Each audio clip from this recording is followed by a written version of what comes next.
Transfer case stuff. Woohoo! This is an MP149 I got yesterday, and I took it apart to see if the 32 spline input shaft from a 2500 would fit into this so that I can mate it to the back of a 4L80 with no issues. And it turns out you're gonna have to go watch the full length video. I'm not gonna make you go watch the full length video. I'm just being funny.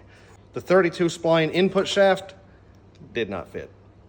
Turns out the spline was like way bigger in this one on the inside here, and it just wouldn't fit. So it looks like I'm gonna have to go and buy one on eBay.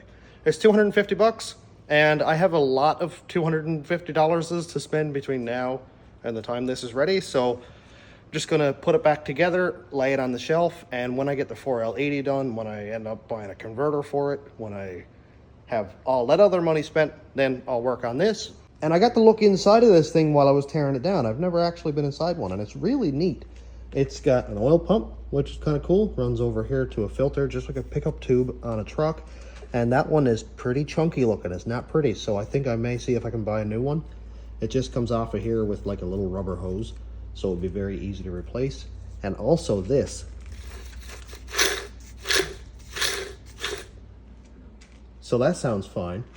The chain is a little sloppy, but now you can see that it's obviously not in the case. So it's, you know, it's not sitting up against this bearing. Nothing is held tight. So I don't know if that's too sloppy, but I'll never be able to tell because the case is not together.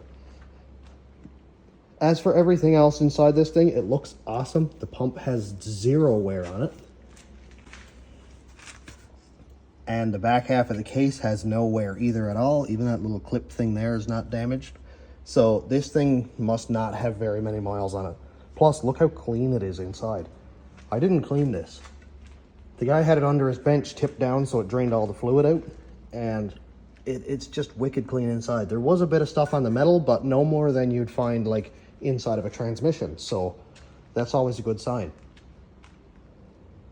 So I'll replace that bearing and